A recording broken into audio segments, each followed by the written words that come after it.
I'm not a parent. I don't have children. Okay? But after interacting with many parents, I could say what are the painful moments in their lives. One of those I could say is when parents would have a miscarriage. Okay? When a mother would have a miscarriage. For those who have miscarriage here and for those who are watching online, you know the pain. You're anticipating to have this child, and then the child had a miscarriage. It's painful. Okay? Or when your child is in the hospital, has an illness, and then there's no cure. And a child soon gonna die. Or maybe your children, gets into a car accident. Okay? It's painful. It's painful to see your children die in a car accident. Or if during the funeral, in the burial, that's very painful. Because you would think that your children would outlive you. And yet, right now, you're seeing the death of your child. It's painful, especially if you have only one child, and that child has been taken away from you. And in our first reading today, I could just feel what Abraham was experiencing when God asked him to do something. But before we go there, we're gonna backtrack. We're gonna go to Genesis 12. So for those who have scriptures, you could go to Genesis 12. That's where God called Abraham from the land of Ur to go to the land of Canaan. And at that time, Abraham was already 75. And the Lord promised him that he would have a land, he would have a kingdom, and through him, that there will be a worldwide blessing. Now, Abraham was scratching his head. He said, how can I have all this? I don't even have a child. And not having a child is not a blessing. It's kind of like a curse during that time. It's like the Lord is punishing them for maybe their unfaithfulness. So he couldn't believe that he would have land, kingdom, and kingdom, which means he would have descendants who will be kings, and also worldwide blessing. So, but the Lord promised him that you will have a child of your own. And Abraham waited and waited and waited. He waited for 25 years for that promise to happen. At the age of 100, had a son, Isaac. Okay? Now, we now go to our first thing today. The Lord is asking Abraham to go to this mountain and offer up his son, Isaac, as a burnt offering. Okay? And it's a 3-day journey. Okay? And you could feel what's going on in the mind of Abraham. Isaac, he waited for 100 years, right, to have a child. Isaac is so precious to him. And yet the Lord is asking him, offer it up. But we see here how the great trust of Abraham. When they were journeying towards this Mount Moriah, it's a 3-day journey. And so he was with Isaac and 2 servants. On the 3rd day, he asked the servant to stay behind because he and Isaac would continue and would do the offering. And then he told the servants, we will go do a sacrifice and we will come back. We, not I.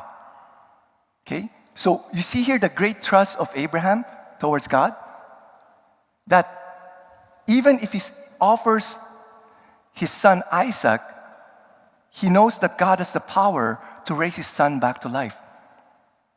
That's why he said to the servants, we will come back. So there, they went to Mount Moriah, okay, with with Isaac was carrying the wood. They built an altar, and then Abraham bind Isaac. Okay, and what happened there was that Abraham was ready to kill Isaac. Okay, and he said here that the angel, he heard her angel and said, Abraham, Abraham, don't kill your son. Okay, don't lay a hand on your son. And he said that, now I know that you fear God. And different translation, it's also, now I know you honor God. Now I know you obey God. Now I know you love God. Because you did not withhold your only beloved son from me. And there, after that, Abraham saw a ram that was caught in a thistle. And he was able to get that ram and offer it as a burnt offering instead of his son. And there he called the name, he named the place, the Lord provides. Okay? And after a 1,000 of years, that truly has been fulfilled, because the ram that was caught there was a prefigurement of Jesus. On the day of the crucifixion, the Lord truly provided His beloved Son, the Passover Lamb, the Lamb of God, okay, bound, okay, offered as a sacrifice on the altar of the cross. And this, in our gospel today, we heard, during the transfiguration, they heard a voice. And the voice said, "This is my Son, my beloved, with whom I am well pleased." You see how much God the Father loves His Son. And yet, He's willing to sacrifice it out of love for each and every one of us. And we might call it reckless love. How many of you have heard the song? How many of you have heard the song "Reckless Love"? Okay, it's a beautiful song. Okay, and before I go to that song "Reckless Love," there's several parallels between Isaac and Jesus. Okay, both of them are the only beloved son. Okay, they were also obedient. They did not resist. Isaac was big enough to fight his father, and yet he didn't. Jesus also was very obedient. Both of them were bound. Okay? Abraham bound Isaac. The Roman soldiers bound Jesus on the cross. Isaac carried the wood. Jesus carried the cross. Both undeserving to die. Isaac didn't do anything wrong, and yet he's being offered by his father Abraham. Jesus did not commit any sin, and yet he is going to suffer the punishment that we deserve to have. Both of them went up to Mount Moriah. Jesus was crucified on Mount Moriah, the same place that Isaac was supposed to be sacrificed. So you see here the reckless love of God for us, that He was willing to sacrifice His only beloved Son. Going back to the song, "Reckless Love," this song was sung by Corey Asbury. And he was explaining the reason behind the title "Reckless Love." And he says here, "When I use the phrase the reckless love of God, I'm not saying that God Himself is reckless. I am, however, saying that the way He loves is in many regards quite so." Okay?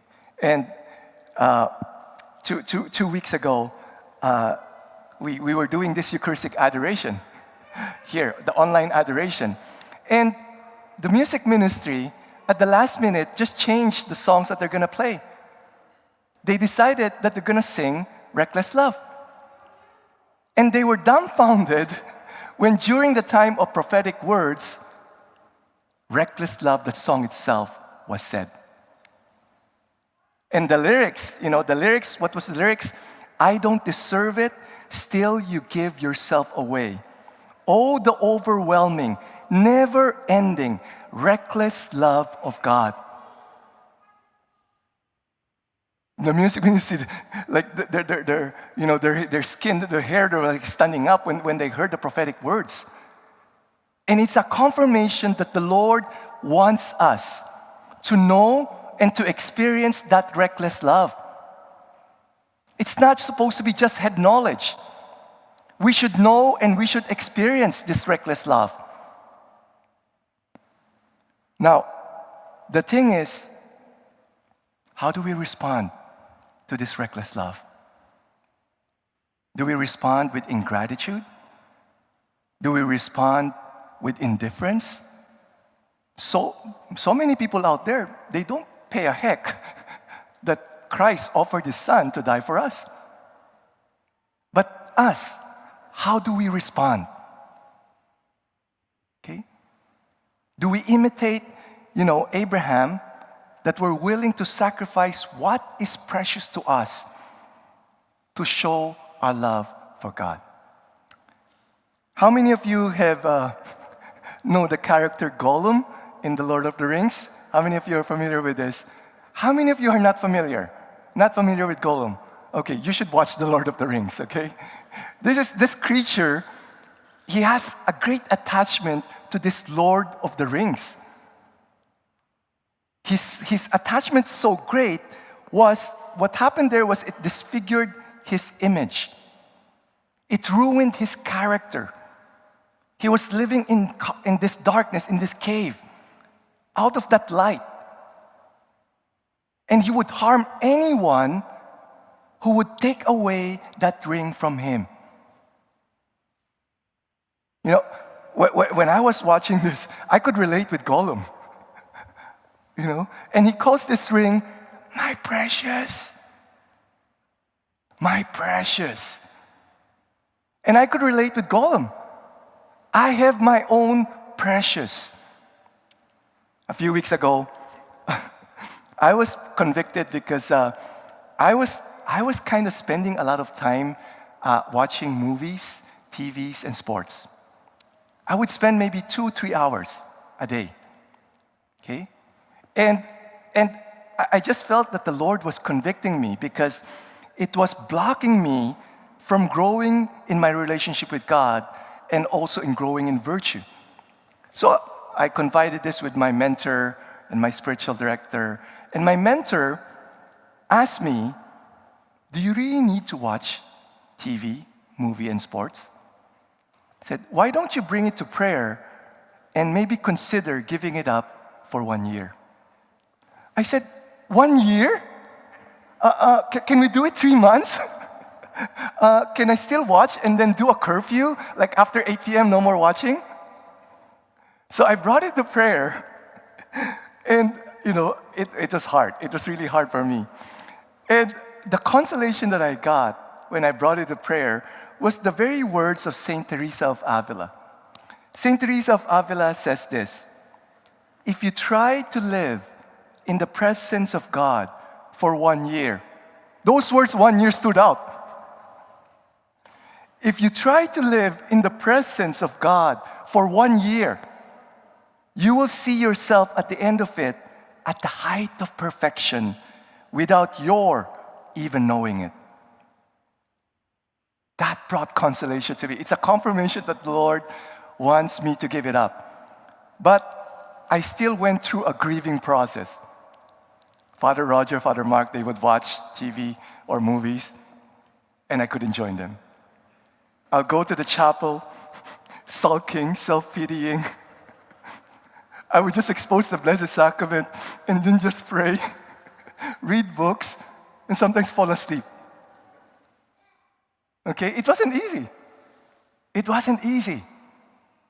But the Lord was telling me, I just got the sense the Lord was telling me, Ken, just obey what I'm telling you to do, and you will see how I turn your sadness into joy. I'm still grieving. But at least I'm already experiencing some joy. Okay? So that's the thing, right? The question that you have to ask yourselves is, what is most precious to you right now? What are you attached to? We all have our attachments. Okay? It could be food. It could be chocolate. It could be sweets. Okay? It could be social media. A lot of social media, Facebook, Twitter, YouTube. You could be like me, watching a lot of movies, sports, TV. Or you could be suffering from some form of addiction that is blocking you from growing in your relationship with God and in growing in virtue.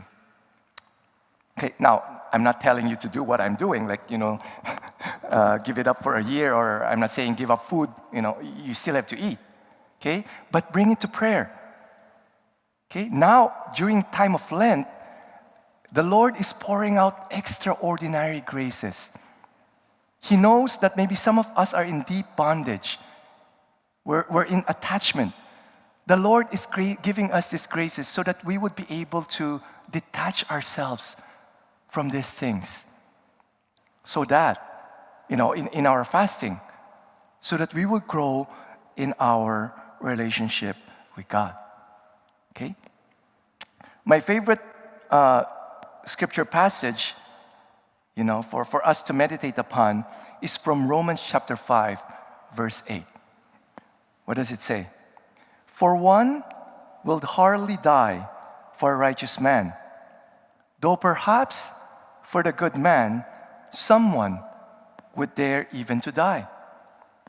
But God demonstrates His own love towards us in that while we were yet sinners, Christ died for us. That's the reckless love of God for each and every one of us. The question that you have to ask yourselves, how are you going to respond to this reckless love? Are you going to imitate Abraham, who's willing to sacrifice his precious, his only beloved son to show his great love for God? I hope you take time to pray about this. And if today you hear His voice, harden not your hearts.